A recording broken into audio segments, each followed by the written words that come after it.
Hi friends, வணக்கங்க. நான் தான் சாய் ஸ்மார்ட் டியூஷன் சேனல்லேருந்து சுமதி நாகேந்திரன் பேசிகிட்ருக்கேங்க. இன்றைக்கி நம்ம என்ன செய்ய போகிறோம்னு பார்த்திங்கன்னா, தக்காளி சாதமும் முட்டை மசாலும் தாங்க. ரொம்ப சூப்பரான ஒரு டிஷ்ஷுங்க. அதுக்கு முன்னாடி இந்த வீடியோ யார் ஸ்பான்சர் பண்ணுறாங்கன்னு பார்த்திங்கன்னா, பை மோட் இ ஷாப்பிங் தாங்க. இந்த பை மோட் இ ஷாப்பிங் எதுக்கு யூஸ் ஆகுதுன்னா, நம்ம வீட்டுக்கு தேவையான எல்லா வகையான பொருட்களுமே இந்த இ ஷாப்பிங் பிளாட்ஃபார்மில் இருக்குதுங்க. மசாலா பொருள்லேருந்து ஆன்லைன் கேஜெட்ஸ் வரைக்கும் எல்லாமே அவைலபிளாக இருக்குங்க. க்ரோசரிஸ் கிடைக்கிது. நீங்களும் இந்த ஆன்லைன் போர்ட்டல் யூஸ் பண்ணி இங்கேருந்து பொருட்கள் பர்ச்சேஸ் பண்ணி பாருங்கள். நல்ல தரமான குவாலிட்டியான பொருட்கள் நமக்கு கிடைக்கிதுங்க. இதோட லிங்க் வந்து நம்ம டிஸ்கிரிப்ஷனில் கொடுத்துருக்கேன், செக் அவுட் பண்ணுங்கள். சரி வாங்க, இப்போ எப்படி நம்ம செய்யலாங்கிறத பார்க்கலாம். இப்போ தக்காளி, வெங்காயம், பச்சை மிளகாய், தாளிக்கிறதுக்கு தேவையான பொருட்கள், கொஞ்சம் இஞ்சி பூண்டு, ஒரே ஒரு ஸ்பூன் மிளகாத்தூள், மஞ்சத்தூள் எடுத்து வச்சுருக்கேன். இப்போ தக்காளியை வந்து நல்லா அடித்து எடுத்துக்கலாம். நம்ம அப்படியே போட்டு வதக்க வேண்டாம், நல்லா அடித்து எடுத்துக்கலாம். இப்போ ஒரு பேனில் வந்துட்டு கொஞ்சமாக நெய் போட்டுக்கலாங்க. கொஞ்சம் மணமாக இருக்கும் சாப்பாடு, நமக்கு பிரியாணியோட டேஸ்ட்டு கிடைக்கும்.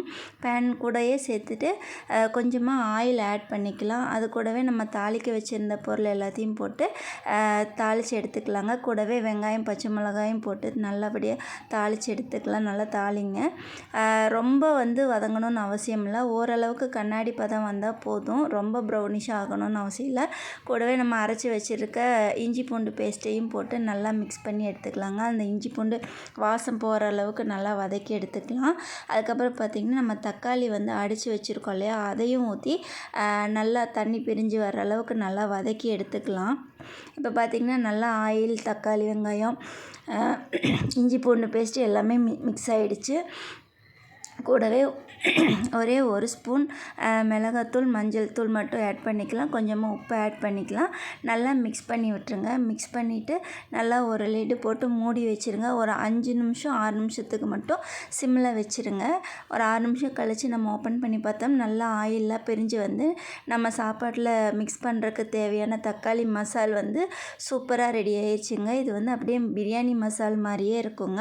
செம்ம டேஸ்ட்டாக இருக்கும். பிரியாணியவே அடிச்சுக்குங்க இதோட டேஸ்ட்டு. இப்போ நம்ம பார்த்திங்கன்னா ரெடி ஆகிடுச்சு. ஒரு 5 நிமிஷம் இதை ஆற வச்சுட்டு நம்ம செஞ்சு ரெடி பண்ணி வச்சுருக்க ஒயிட் ரைஸில் இந்த மசாலாவை போட்டு நல்லா மிக்ஸ் பண்ணிடலாங்க. நல்லா மிக்ஸ் பண்ணிவிட்டு ஒரு 10 நிமிஷம் வச்சுருங்க. அதுக்கப்புறமா எடுத்து சாப்பிட்டு பாருங்கள். டேஸ்ட்டு சொல்லவே முடியாதுங்க, அவ்வளோ சூப்பராக இருக்கும் டேஸ்ட்டு. பாருங்கள், சூப்பராக ரெடி ஆயிடுச்சு. இதுக்கு சைட் டிஷ்ஷாக வந்து நான் முட்டை மசாலுக்கு ஒரு 6 முட்டை வேக வச்சுருக்கேன். வெங்காயம், பச்சை மிளகாய் கட் பண்ணி வச்சுருக்கேன். தாளிக்கிறதுக்கு சோம்பு மட்டும் போட்டால் போதுங்க. அதே மாதிரி அதுக்கு முன்னாடி என்ன பண்ணிக்கலாம், ஒரு பேனில் எண்ணெய் ஊற்றி நம்ம வேக வச்ச முட்டையை லைட்டாக ஒரு ஃப்ரை பண்ணி எடுத்துக்கலாங்க. 2ஆக கட் பண்ணி இந்த மாதிரி போட்டு எடுத்துட்டோம்னா நமக்கு அந்த கரும் வந்து உடஞ்சி வெளியே வராமல் இருக்கும். அதுக்காண்டி தான் இப்படி பண்ணிக்கிறது. லைட்டாக இப்போ பரட்டி எடுத்துக்கோங்க, தனியாக எடுத்து வச்சுக்கோங்க. இதில் இருக்க ஆயில்லையே வந்துட்டு நம்ம எக்ஸ்ட்ரா இருக்கிற சோம்பு, வெங்காயம், பச்சை மிளகாய் போட்டு நல்லா ஃப்ரை பண்ணிக்கலாங்க. நல்லா ஃப்ரை ஆகட்டும். பார்த்திங்கன்னா இந்த அளவுக்கு வந்துட்டால் போதும். இப்போ வெங்காயம் வதங்குறக்காண்டி லைட்டாக சால்ட் ஆட் பண்ணியிருக்கேன். நல்லா வெங்காயம் ஃப்ரை ஆகட்டும். அதுக்கப்புறமா கூட நம்ம பாயில் பண்ணி வச்சுருந்த எக்கையும் போட்டுக்கலாம். போட்டுட்டு நல்லா மிக்ஸ் பண்ணி விடுங்க. கூடவே வந்துட்டு மிளகாத்தூள், கரம் மசாலா, லைட்டாக மஞ்சள் தூள், இதை மட்டும் போட்டு சால்ட்டு முட்டைக்கு தேவையான அளவு சால்ட்டு இப்போ ஆட் பண்ணிக்கலாம். சேர்த்துட்டு நல்லா பொறுமையாக மிக்ஸ் பண்ணி விடுங்க. ரொம்ப முட்டை உடஞ்சிடாமல் பொறுமையாக மிக்ஸ் பண்ணி விடுங்க.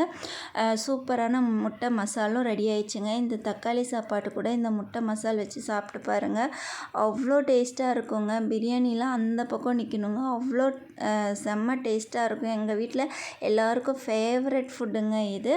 நீங்களும் வீட்டில் ட்ரை பண்ணி பாருங்கள். உங்கள் குழந்தைகளுக்கும் செஞ்சு கொடுங்க. ஆரோக்கியமான டிஷ்ஷும் கூட. ஸோ எல்லோரும் ட்ரை பண்ணி பாருங்கள். வாங்க நம்மளும் டேஸ்ட் பார்த்துடலாம். கொஞ்சமாக தக்காளி சாப்பாடு வச்சாச்சு. ஒரு 2 முட்டை எடுத்து வச்சுக்கலாங்க. நல்லா சுட சுட இருக்குது. நீங்களும் இந்த மாதிரி செஞ்சு பாருங்கள். எவ்வளோ டேஸ்ட்டாக இருக்குன்னு. சாப்பாடு அப்படியே ஒன்றோட ஒன்று ஒட்டாமல் ரொம்ப அருமையாக ரெடி ஆகிடுச்சு. நீங்களும் செஞ்சு பாருங்கள். உங்களுக்கு பிடிச்சதுன்னா நம்ம சேனலை சப்ஸ்கிரைப் பண்ணிக்கோங்க ஃப்ரெண்ட்ஸ். லைக் பண்ணுங்கள். உங்கள் ஃப்ரெண்ட்ஸுக்கு வீடியோ ஷேர் பண்ணி ஹெல்ப் பண்ணுங்கள். நம்ம போடுற வீடியோஸ் வந்து ஃபாலோ பண்ணிக்கோங்க ஃப்ரெண்ட்ஸ். அண்ட் தேங்க்ஸ் ஃபார் வாட்சிங் ஃப்ரெண்ட்ஸ். நம்ம சேனலை லைக் பண்ணிக்கோங்க, சப்ஸ்கிரைப் பண்ணிக்கோங்க. Thank you so much.